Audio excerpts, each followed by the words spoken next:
羊毛フェルトで作るシマエナガ。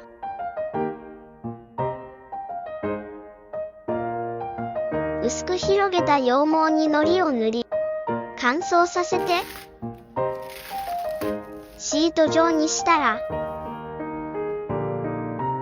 形を切り取り、1枚ずつ貼って、羽を作っていきます。作った羽をつけます。今回はフレームインなので、尾羽がつけれませんでした。仕上げに全体を整えたら、完成です。